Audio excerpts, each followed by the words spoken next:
द्रव्य कर्म से क्या तात्पर्य है?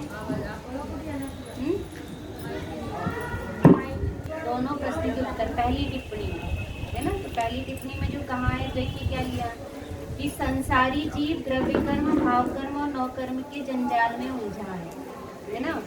कहाँ उलझा है? द्रव्य कर्म, भाव कर्म और नौ कर्म के जंजाल में उलझा है। उनसे रहित होने पर जीव संसार से रहित होकर मुक्त अवस्था को प्राप्त होता है। और उनसे रहित होने पर जीव क्या होता है? मुक्त अवस्था को प्राप्त होता है। मुक्त अवस्था को प्राप्त होता है। ज्ञानावरणादि 8 प्रकार के कर्मों को द्रव्य कर्म कहते हैं। जीव के मोरादि रूपी भावों को भाव कर्म कहते हैं। शरीर आदि बाहरी संयोग तथा घटनाओं को नौ कर्म कहते हैं। ठीक है ना। तो ये कितने पॉइंट हो गए आपके? 5। कितने पॉइंट बन रहे? 5। यहीं तक 5 पॉइंट आ गए। तो याद हो गया। मतलब आपको उसमें कितनी चीज ध्यान रखना है कि जीव के संसारी जीव द्रव्य कर्म, भाव कर्म और नौ कर्म के जंजाल में उलझा हुआ है।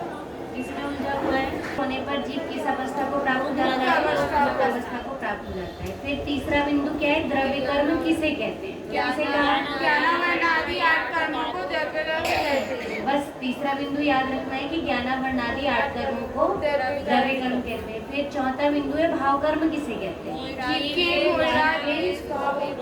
मोह राग देश रूपी जो भाव है, जीव के मोह राग देश रूपी भावों को भाव कर्म कहते हैं। ये चौथा बिंदु हो गया। उसके बाद क्या है?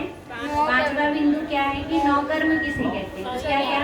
शरीर आदि आदि और बाहरी संयोग और घटनाओं को क्या कहते हैं? नौ कर्म कहते हैं। 5 बिंदु याद हो गए। ठीक है। रिवीजन क्लास प्रारंभ हो गया, अब छोड़ना नहीं है। ठीक है। तो पेपर दे दोगे, नहीं तो फिर बाद में आके कहोगे कि ये नहीं पढ़ पाए, वो नहीं पढ़ पाए, है ना। हाँ, जंजाल की बात है। दूसरे वाले पॉइंट में मुक्त होने की बात है। तीसरे वाले में द्रव्य कर्म की बात है। चौथे वाले में भाव कर्म की बात है।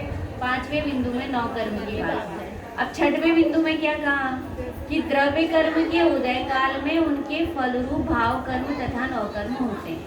इसकी अपन ने चर्चा बहुत अच्छे से किए थे कि ये द्रव्य कर्म सेंटर में है और ये फल कहाँ देता है? एक नौ कर्म में उदय में फल देता है और एक भाव कर्म में फल देता है ना। द्रव्य कर्म में भी उसका फल आता है और नौ कर्म में, भाव कर्म में भी नहीं। द्रव्य कर्म का फल 2 जगह आता है, नौ कर्म में आता है और भाव कर्म में आता है। समझ में आया?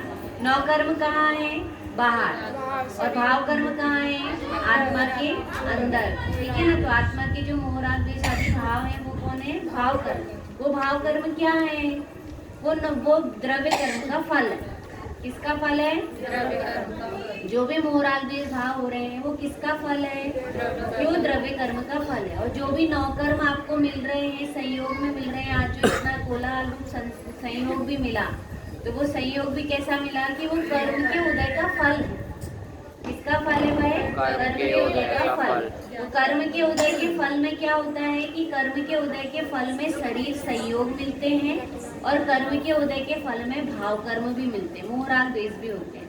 हमको जो भी अंदर परिणामों में मोह राग द्वेष भाव हो रहे हैं वो किसके कारण हो रहे हैं? वो द्रव्य कर्म का फल है। किसका फल है?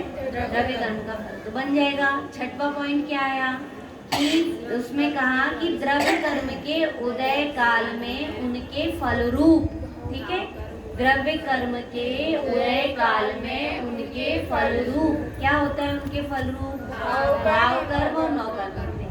बस इतनी चीज याद रखना है। 6वां बिंदु याद हुआ? द्रव्य कर्म के उदय काल में फलरूप, है ना। द्रव्य कर्मों के उदय के काल में उनके फलरूप क्या मिलता है? भाव कर्म मिलते हैं और नौ कर्म मिलते हैं। कौन कौन सी चीज मिलती है? भाव कर्म मिलते हैं और नौ कर्म होते हैं। फिर क्या कहा कि नौ कर्म से अपना संबंध मानने पर भाव कर्म विशेष होते हैं। फिर क्या किया कि पहले द्रव्य कर्म के उदय काल में क्या होता है वो 2 कंडीशन बताई। अब 3rd नंबर में कौन सी कंडीशन बता दी? अब 7 नंबर में क्या बता दिया कि उसमें बताया कि नौ कर्म से अपना संबंध मानने पर। किससे संबंध मानने पर?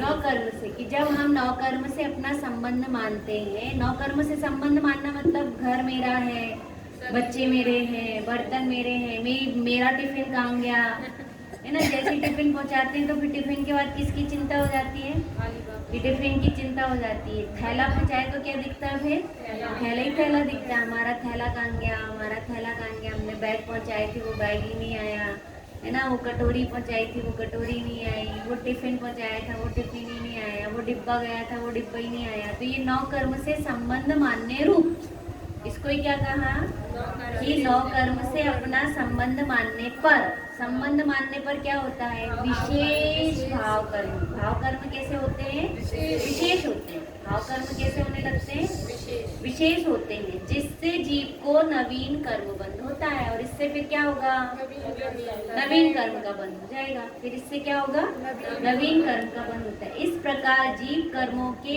बंध उदय के चक्र में फंसा रहता है। जब शुरू में अपन ने प्रारंभ किए थे तो इसकी बहुत बोर्ड पर आपको वो बनाकर भी दिखाया था, चक्र बनाकर बताया था कि क्या हो रहा है कि यहाँ पर कौन है, पहले द्रव्य कर्म। द्रव्य कर्म के उदय से क्या क्या मिल रहे हैं, भाव कर्म और 9 कर्म। कौन कौन मिल रहा है, भाव कर्म और 9 कर्म। अब 9 कर्म से अपन ने क्या स्थापित किए, संबंध। क्या स्थापित किए, संबंध। और जैसे ही संबंध स्थापित किए तो क्या हुआ कि विशेष भाव कर्म हुआ। और जैसे ही विशेष भाव कर्म हुआ तो विशेष भाव कर्म से क्या हुआ कि नवीन कर्म बंधान हो गया। क्या हो गया, नवीन कर्म बंधान हो गया। तो आए ना, तो नवीन कर्म बंधान होने से क्या हुआ कि फिर बंद हुआ तो बंद से फिर उदय आ गया। किसका उदय आएगा, द्रव्य कर्मों का फिर उदय आएगा। आया समझ में। तो कितने पॉइंट हैं, 8 पॉइंट आपको याद करने हैं। सबसे पहले बताएंगे पहला बिंदु क्या है,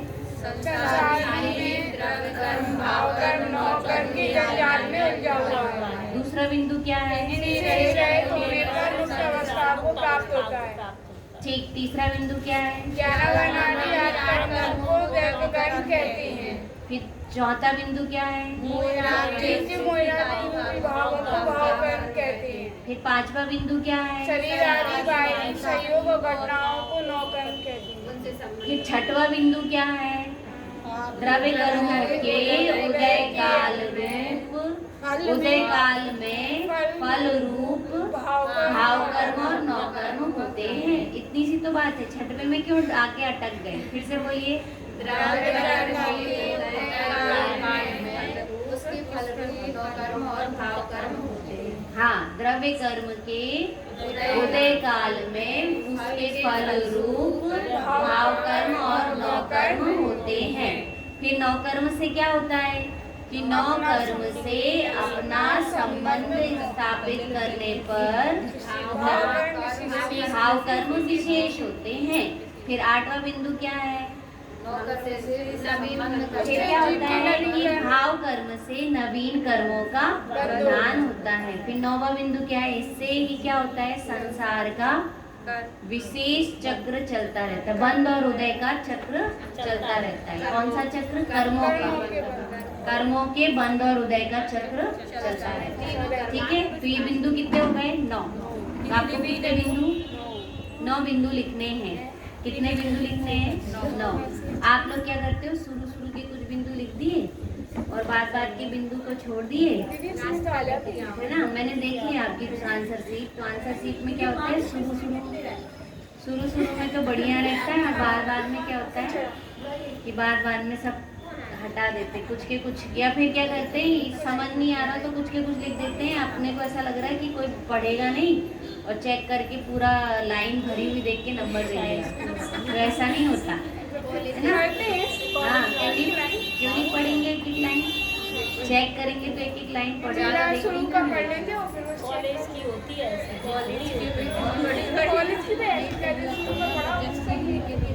ऐसा थोड़ी होता है। जो पेपर चेकिंग करने वाले होते हैं उनको चेक करना है तो क्या करते हैं कि वो विशेष वर्ड से सारा देखते हैं। चलिए, आया समझ में। कर्म से क्या तात्पर्य है, कर्मबंध क्या है। तो देखिए इसमें उत्तर में क्या कहा, जीव के मोह राग द्वेष भाव कर्म रूपी परिणामों के निमित्त से कारमाण वर्गना रूपी पुद्गल स्कंद जीव के साथ एक क्षेत्रावगाही बंध की अवस्था को प्राप्त होते हैं। उन्हें द्रव्य कर्म कहते हैं। दोनों आंसर लिखनी नहीं। द्रव्य कर्म की परिभाषा कैसी है, बड़ी है। हाँ, ये दोनों आप लिख सकते हो, जैसे दोनों याद